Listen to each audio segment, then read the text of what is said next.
you.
It's just right. We only go down once. It's just right back to the note it was before.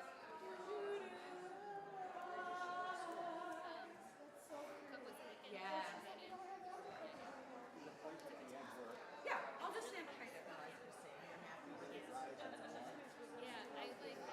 That's what I did for Gloria.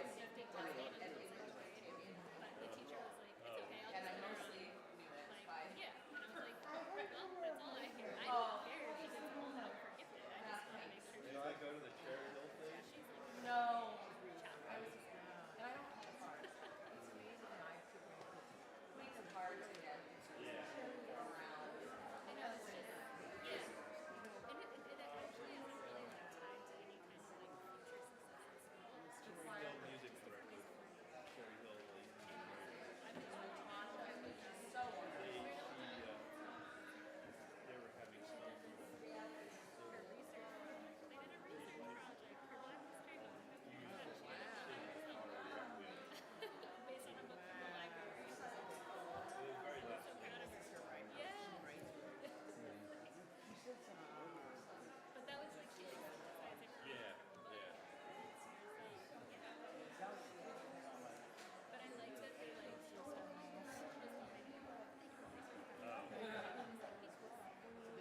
you can do anything.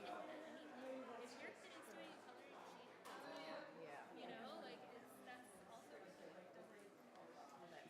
Yeah. She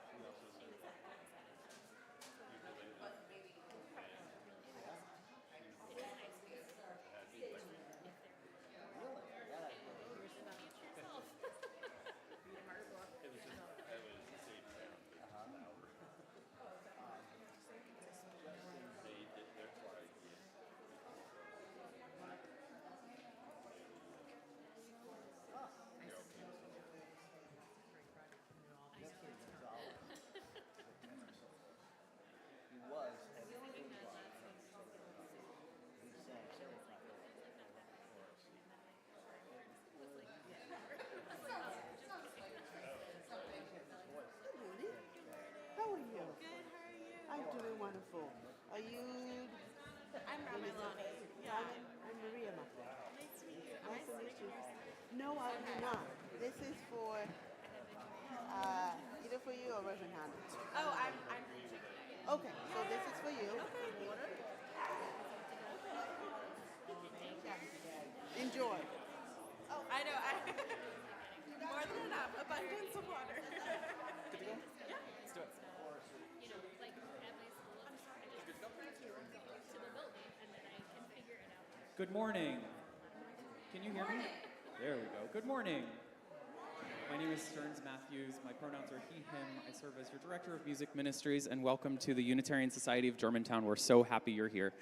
Will you please rise in body or spirit and join in our opening hymn number 346, Come Sing a Song With Me, in your hardback hymnal.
Good morning,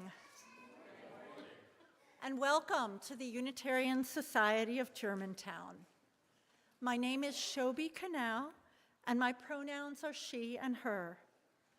We are a Unitarian Universalist congregation seeking to support one another as we grow our souls and affirm that another world is possible. We celebrate the gift of life each week here at Sunday service, and we are so honored that you have joined us this morning. No matter your gender, your race, your sexual orientation, your class, family structure, employment status, or your health, know that you are welcome here, just as you are. As Unitarian Universalists, we are diverse in our spiritual beliefs. Some of us are atheists, some are agnostics, some believe in God, but all of us put love at the center of our lives. All are invited to join us in that common purpose. And for lunch after the service today, we will share bagels and schmear. For our newcomers and visitors, please find your way to the welcome table, where a lay leader can help answer questions or set you up with a name tag. Being able to greet one another by name is vital for building community. If you came with children today, grab a children's spiritual development guide from the welcome table. Also, there is a nursery for infants and crawlers at the back of the sanctuary, and just down the hall through this door is the wiggle room for toddlers, staffed and full of toys. Please know that the main way to find out about this community and what we are doing each and every week is to subscribe to our newsletter, The Communicator. Scan the QR code in your order of service to add your name to our distribution list. Read it each week to find out how you can plug in and help out. Our announcements today. If you are working your way through our newly rolled out newcomer series, we invite you to join Zoe in Sullivan 3 upstairs after service for circle worship, a spiritual container for reflection and sharing as you discern whether USG is where your soul belongs. Feminist Theology is offering a discussion of the book Femina, a new history of the Middle Ages through the women written out of it by Janina Ramirez. Discussion led by Susan Bacchius. If you have been tempted to learn about our children's spiritual development program or are excited about helping to grow our multi-generational community and contribute to our kids' experience of this place, you are invited to the teacher training next week after worship. Mark your calendars. Training will happen on February 22nd from 12:30 to 2:30 p.m. And now, as we deepen into worship, I ask that you silence your cell phones, but not your children. Their sounds are welcome here.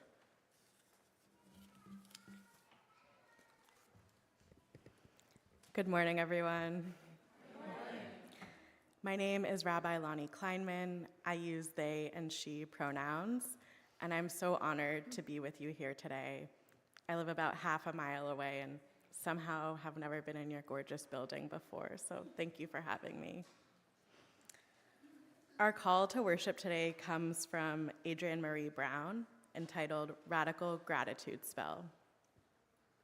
This is a spell to cast upon meeting a stranger, comrade, or friend working for social and/or environmental justice and liberation. This is what the spell I'm offering for us all today. You are a miracle walking.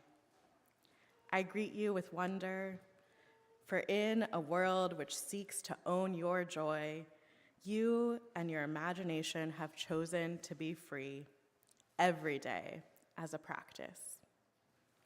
I can never know the struggles you went through to get here, but I know you have swum upstream, and at times it has been lonely.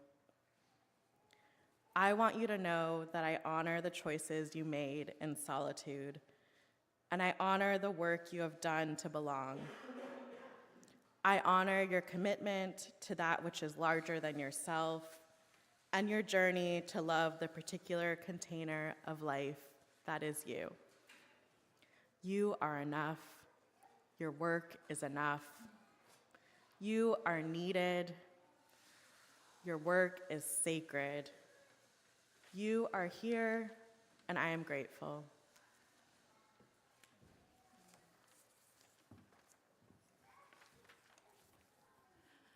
I'd like to invite up Carolyn Scott to light our chalice today, the symbol of our shared Unitarian Universalist faith.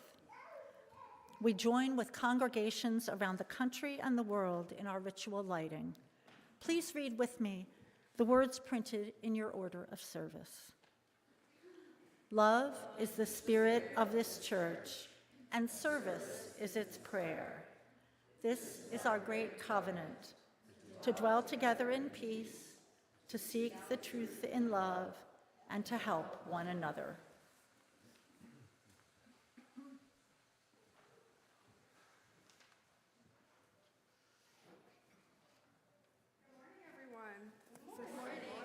Is this coming? There we go. My name is Zoe Johnston. I use she, her pronouns, and I'm your Director of Spiritual Development here. And this is our time for all ages. So I want to invite all of our kids, our young ones. You can bring your cars with you. And we're going to read a story together. Okay. And if everybody from the Wiggle Room wants to come up and join us too, before you head out to join Susan. Okay, can you all, before we start, can you all see the pictures from back there? Do you need to get closer? Okay. If you can't see the pictures, try to get into a spot where you can, okay?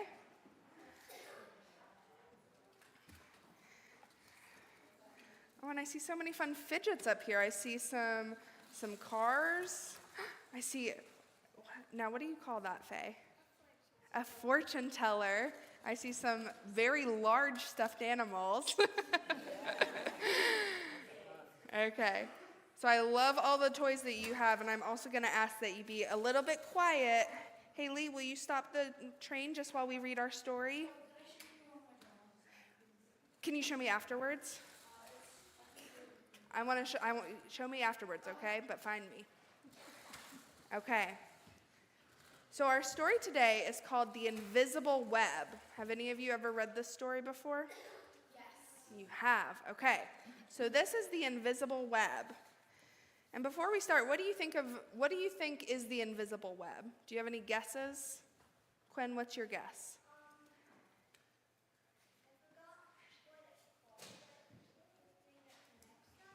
The thing that connects us. Faye, what's your guess? An invisible string that connects us all. Stella, were you going to say anything different?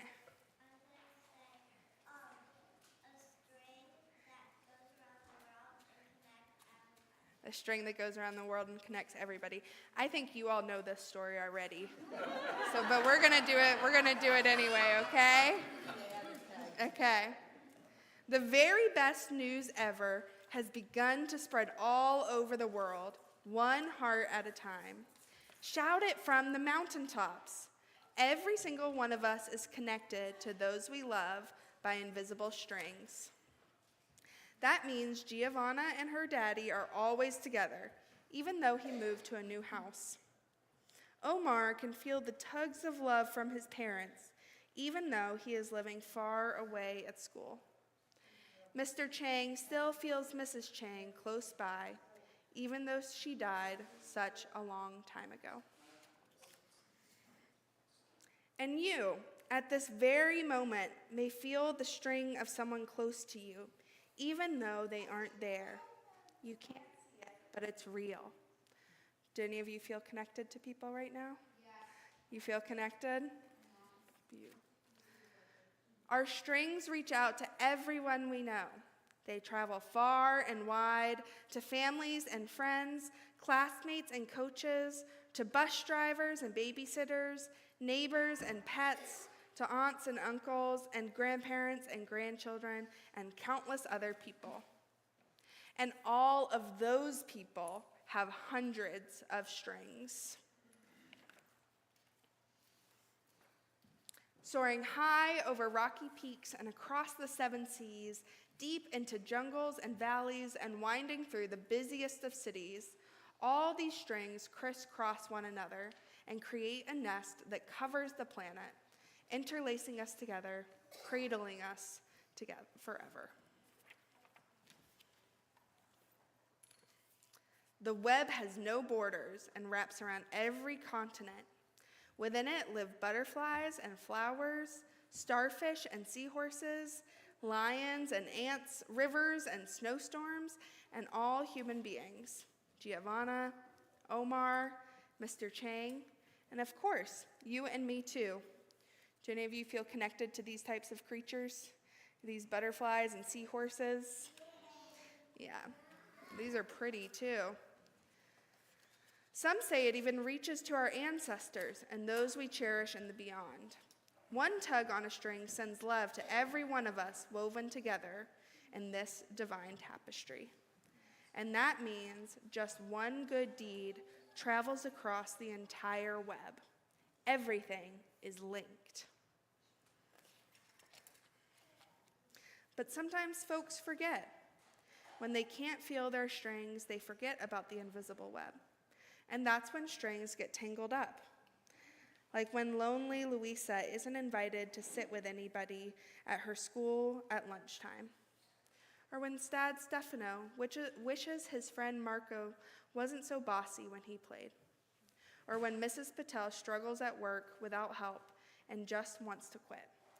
Do any of you ever feel that, where you don't feel connected to people and things are much, much harder? Yeah, Kylam, you feel that? Faye, you feel that too?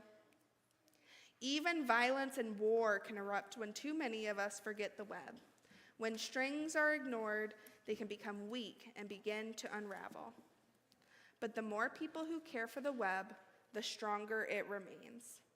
Did any of you help make the chain of solidarity a couple weeks ago where you did a lot of paper together? Yeah, so Roman helped with that, where we talked about how all the things that we can do together make us stronger. So this is the same way that our strings make us stronger. The web feels like every parent since the beginning of time, holding and protecting each one of us in millions of gentle arms. What could be stronger than all of those hands holding us close? So many supportive fingers can always find a way to untangle strings so that love can flow again. But it's up to every one of us to spread the word. Our time is right now.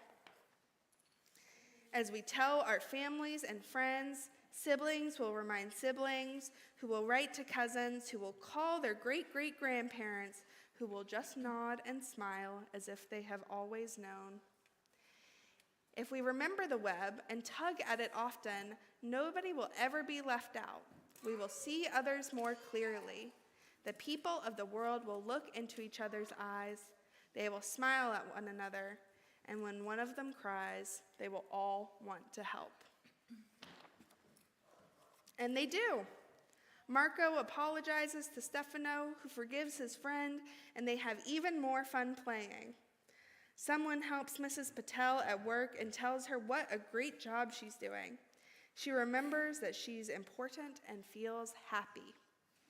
And Louisa feels warm and bubbly inside when a few of the kids in class ask her to join them under the banyan tree for lunch. She knows right then that the invisible web is real.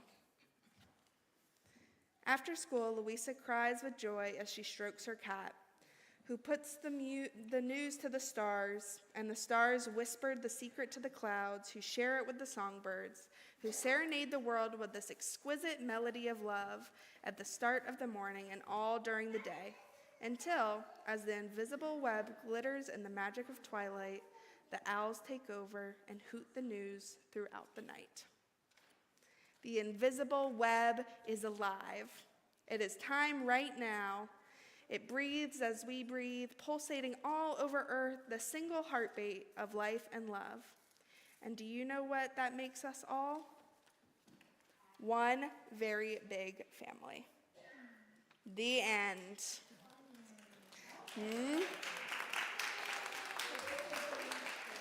Okay, so I hope that you all feel very connected and very, very loved. And with that, we are going to go off to our classes, including those that are going to the wiggle room, okay? And so we're all going to go out and meet in the dining room as we are sung out. Yes. This one is scary because there's gotta be an invisible spider on it.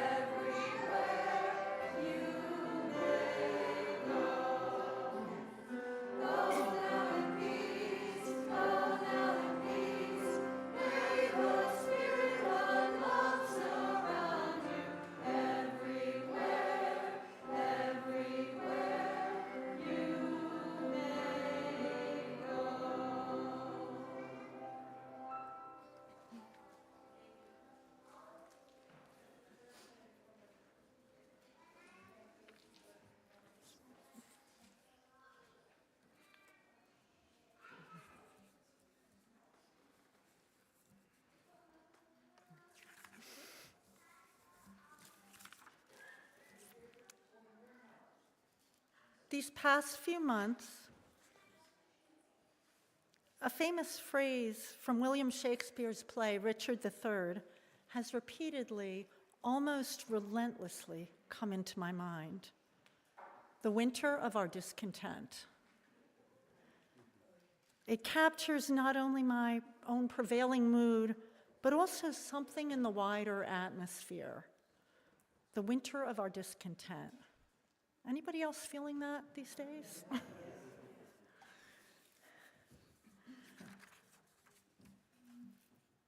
Life feels heavy and disorienting these days.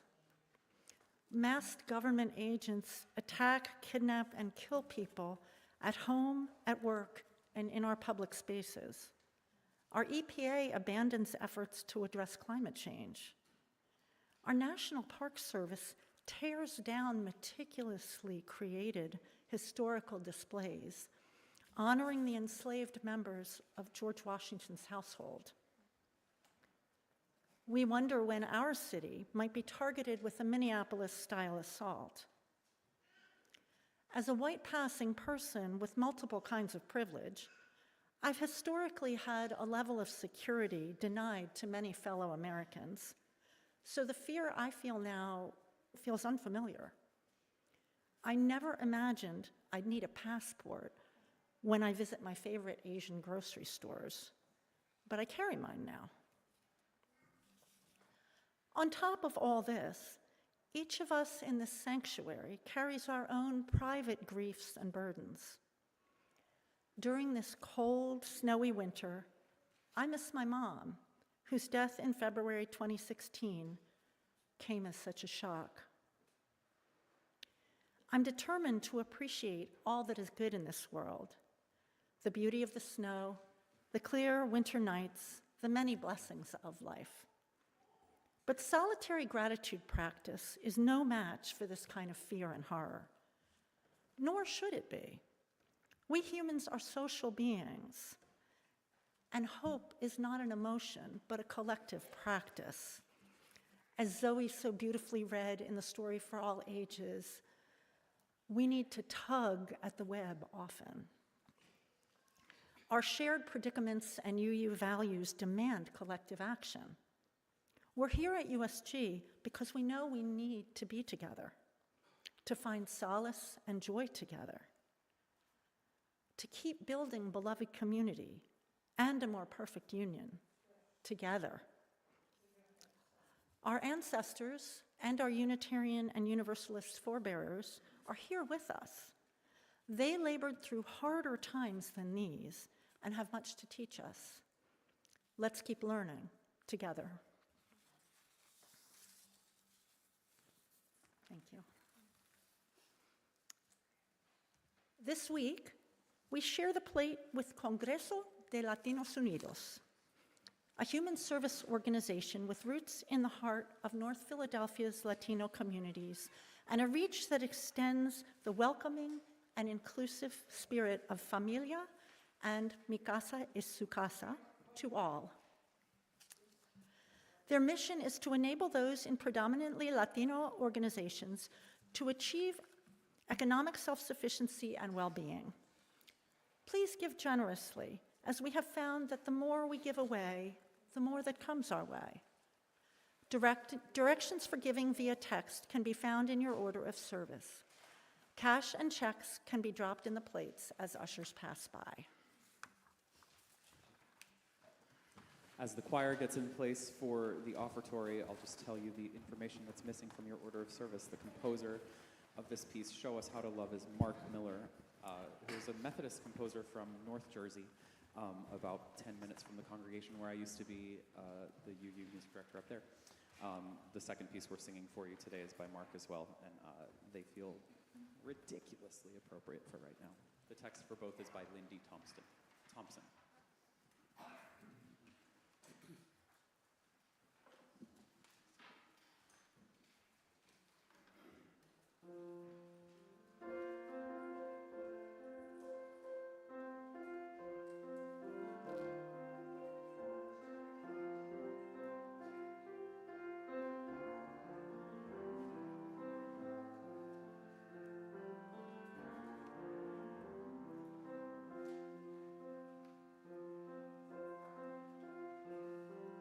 Hearts open, minds awake, change us now for heaven's sake.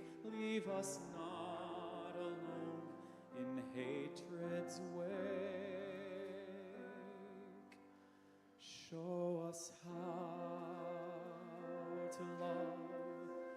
Show us how to love. Show us how, show us how to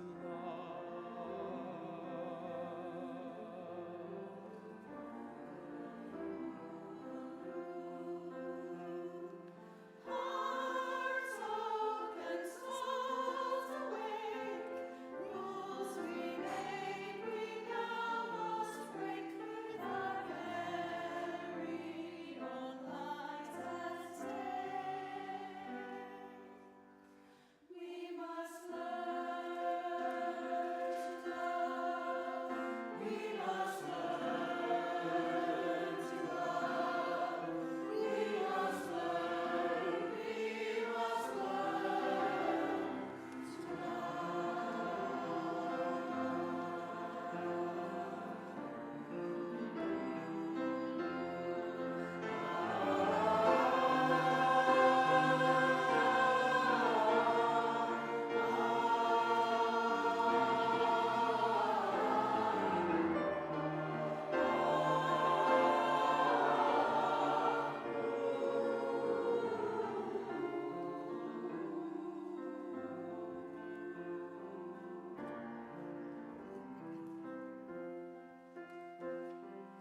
Eyes open, shut awake, much to learn from our mistakes. Draw us closer in our faith.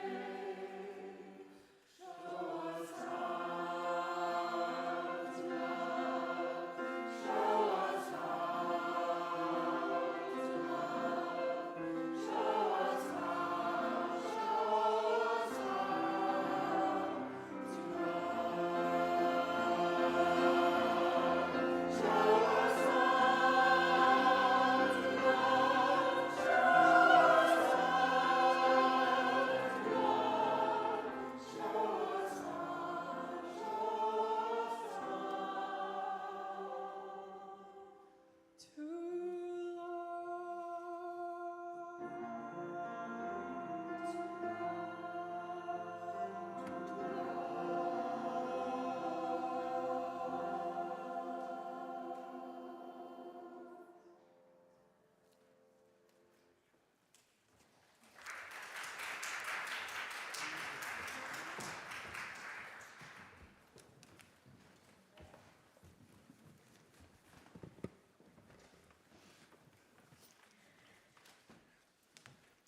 In Jewish tradition, we are taught that the first words we need to utter in the morning upon waking are moda ani lefanecha. I am grateful before you. I think often about what it means to wake up, and the first thing we are asked to do is feel gratitude. And I was thinking about that and hearing this gorgeous melody and feeling the gratitude of voices in this space. So with that, I want to invite us to take a moment and feel gratitude for our breath, holding us. Feel gratitude for the ground beneath us and its security. Feel gratitude for the frequency of friends and family around us. And know that whatever we are bringing here today is welcome. May our prayers and the meditations of our heart resonate beyond us through the invisible web that connects us all, and may they bring healing and liberation to our community, to peoples beyond us, to all peoples and all lands. Amen. I invite you to remain seated and sing number 1013 in your soft covers hymnal, Open My Heart. This might be a new one to you, but you'll catch on.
Today's reading is called Meditations in an Emergency by Cameron Awkward Rich.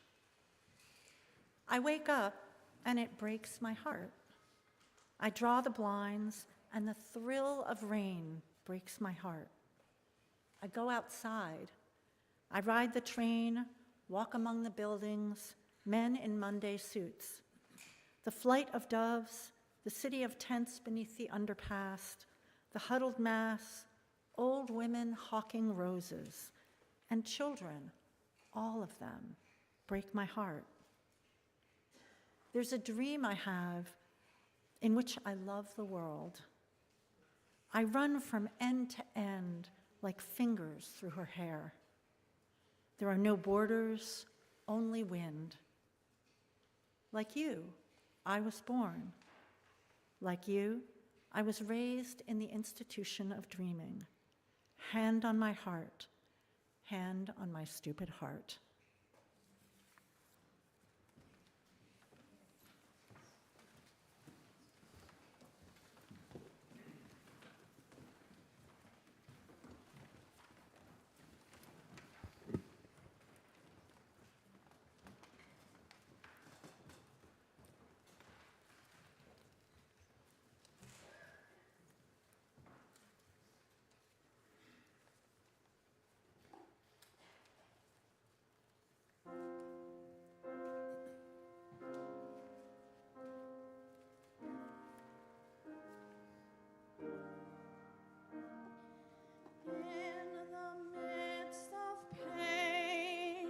I choose love. In the midst of pain, I choose love. In the midst of pain, sorrow falling down like rain, I await the sun again. I choose love.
I choose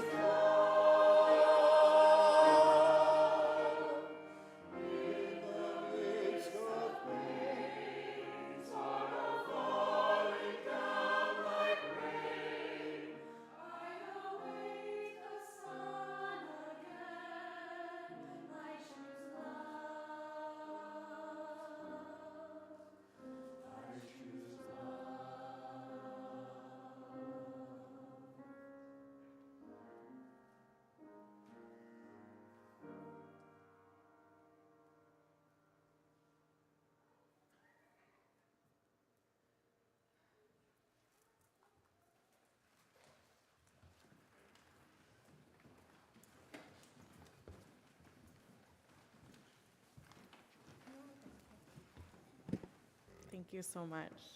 It was so moving. So over the past year or so, especially the past couple of months, I find myself quite regularly closing my eyes and yearning to speak with my paternal grandmother.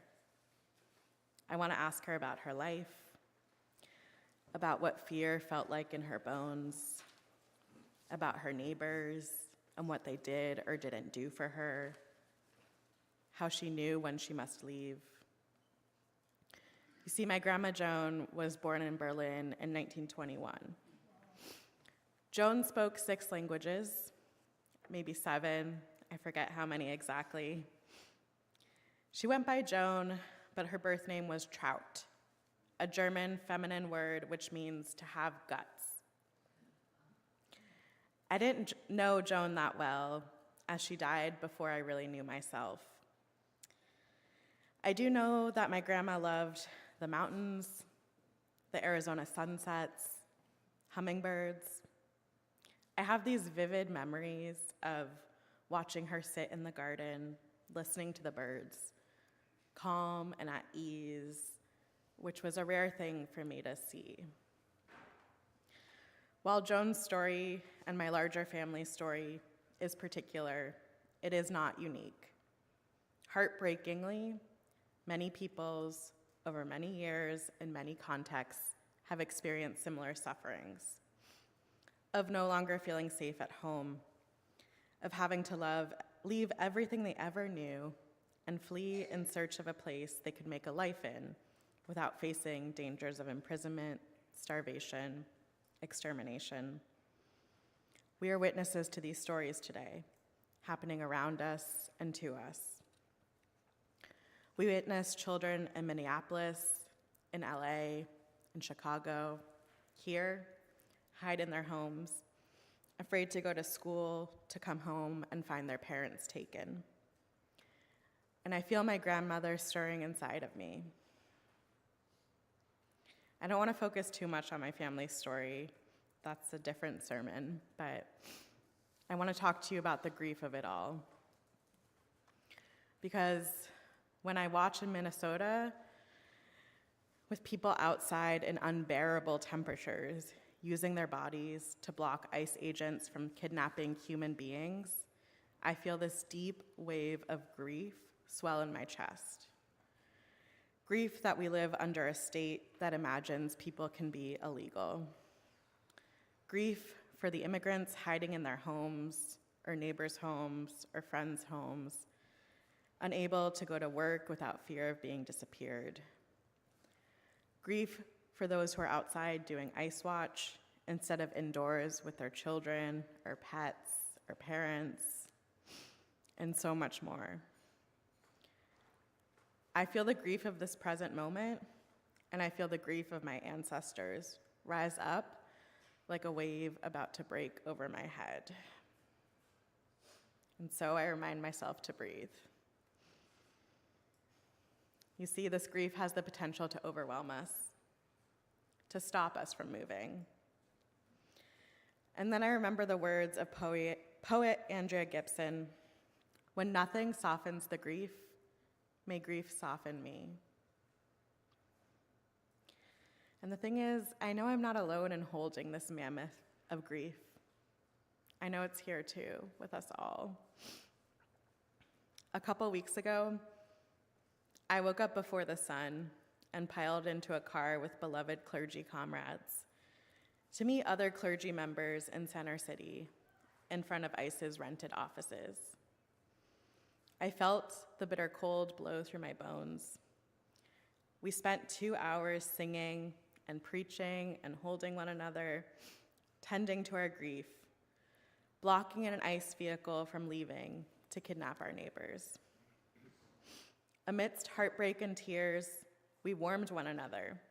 We held grief and hope and connection together. And my body felt this salve of a community that takes bold action together. And while we were blocking the street, there were so many beloveds holding us, making sure we were safe and hydrated and warm. Because bold action is not just risking arrest. It's showing up to witness and to care for those who are risking. It's bringing hand warmers and blankets. So sometimes I rub grief's back. I tell her she is not alone. And maybe when you first feel her presence, the time isn't right, but maybe you can speak to her pain, hold her, and say, "Honey, I can't right now, but know I'm committed to seeing you." And then sometimes others show me the way. You see, one of the amazing things I get to do with my time these days is cultivate and support the Tikkun Olam Chavurah, an anti-Zionist, queer-led Jewish community in Northwest Philadelphia with Rabbi Linda Holtzman, who I know preached here a few months ago. We meet at Germantown Mennonite Church, and around the high holidays this year, some of our members came forward to tell us that they had a lot of fears around safety. They spoke about being queer-led and anti-Zionist and Jewish, many reasons why we might be targeted as we continue to witness violence towards Jewish communities over and again. Linda and I were unsure of how to respond. We knew we didn't want to reach out to the police. And then we realized, why not ask Germantown Mennonite Church? And why not ask the Movement Clergy Group, a group that coalesced in 2020 during the Black Lives Matter protests? We both felt a little nervous because we didn't want to take up too much space with our ask, but we knew we needed to do something. And the response was so overwhelmingly beautiful. In it, I felt that salve again. Germantown Mennonite members and clergy from around the city sat outside as peacekeepers, greeting folks as they entered our services, wishing them a Happy New Year. GMC prayed for us and our safety in their services before ours, and in the space we felt something holy waiting for us. I mean, I've been a peacekeeper for others, for mosques, for churches being picketed, but something about the texture of the grief that I hold told me that I don't deserve that care too. But then I remembered that's what we're building towards. That's what keeping each other safe in community looks like. You see, this grief can be a beautiful string, this invisible web we learned about that connects us to one another, but it can also build a wall between us. For my family, and so many of those I grew up around, grief paralyzed them to the suffering of others. It hardened their hearts. The particularities of our Jewish suffering were an important part of our communal identity. While I knew that other genocides had occurred, nothing could ever compare. I always found this kind of strange as a child to insist on the uniqueness of suffering. And somewhere in the years after this choice was made, I don't think it was intentional, and I'm not sure anyone was aware of it, but a choice was made to turn inward, to isolate in search of safety. I don't blame anyone.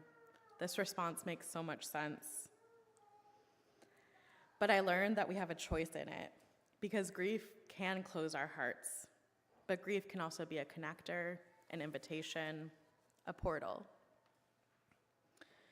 And so, as others may harden, as they continue to support kidnapping and imprisonment and banishment of our friends and family and neighbors, may we soften. May we teach them there is another way. And one day, maybe they will learn to soften too. And in that, we won't lose ourselves. My prayer for us is, may the thread that connects all sorrows serve as an invitation to connection, to heart opening, to healing, and to a new way forward. Thank you.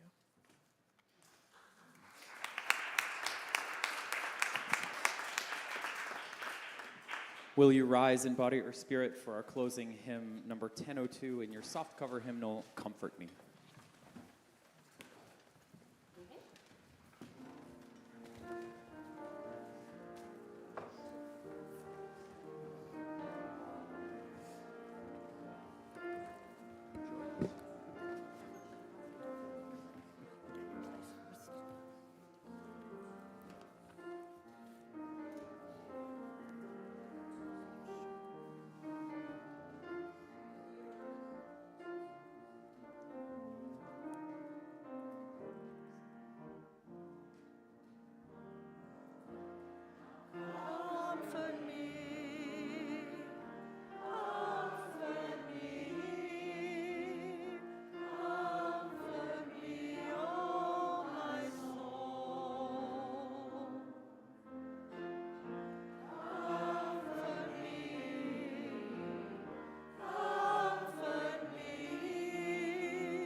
please be seated.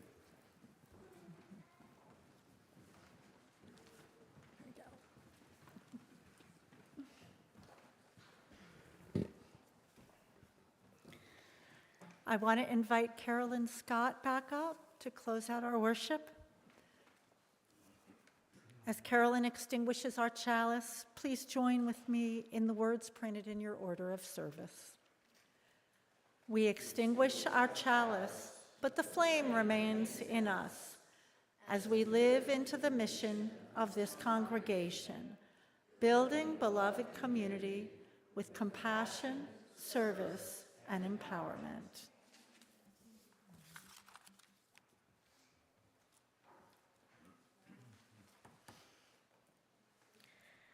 I want to offer an interpretation of one of the oldest prayers in Jewish tradition, the priestly blessing, which is thousands of years old.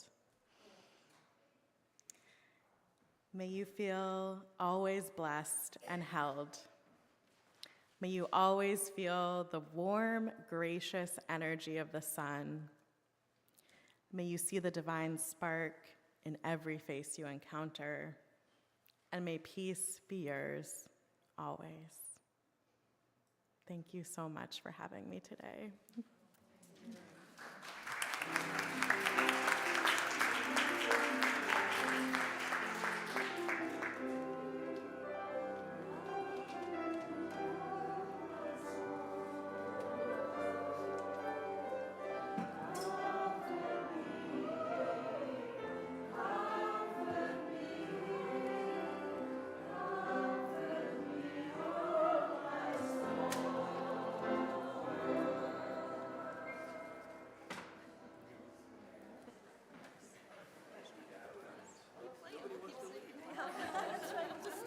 Let's stay all afternoon and sing. Sure. Uh-huh. Good job. Thank you.